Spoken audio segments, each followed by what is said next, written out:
نحمدہ ونصلی ونسلم علی رسولہ الکریم اما بعد۔ آج ایک خبر سن کر اور پڑھ کر بہت زیادہ دکھ بھی ہوا، افسوس بھی ہوا۔ دارالعلوم دیوبند اور مسجد رشید کے بارے میں بھی یہ دعویٰ کیا گیا کہ یہاں مندر تھا، اس کو توڑ کر ہی دارالعلوم بنایا گیا، مسجد رشید کو تعمیر کیا گیا اور اس کا سروے ہونا چاہیے، کھدائی ہونی چاہیے۔ تو دیکھو، یہ اس طرح کے دعوے کرنے والے، یہ تو ہے ہی سانپ، اور سانپ کا کام ہے ڈسنا۔ لیکن افسوس ہمیں اپنے ایمان پر کرنا چاہیے، ہمیں سب سے زیادہ فکر اپنے ایمان کی کرنا چاہیے۔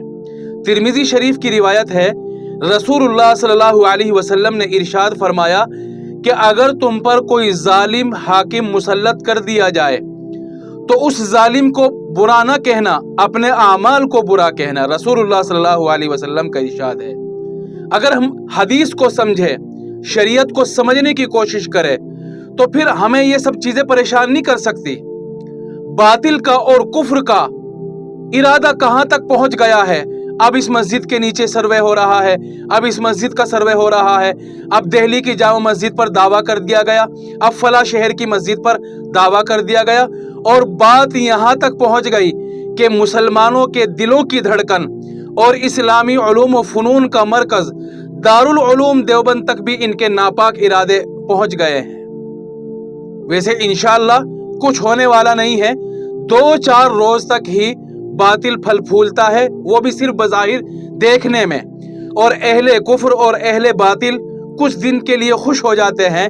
لیکن اگر ہم اپنے ایمان کو مضبوط کریں، اپنے اعمال کا جائزہ لیں، اور ہم اپنی ایک قیادت کو مضبوط کریں، آپس میں اتحاد اور اتفاق پیدا کریں، قرآن اور احادیث سے واسطہ جوڑ لیں، تو کسی کے اندر یہ حوصلہ نہیں ہے کہ وہ مسلمانوں کے مدارس اور مساجد کی طرف نظر اٹھا کر بھی دیکھ لے۔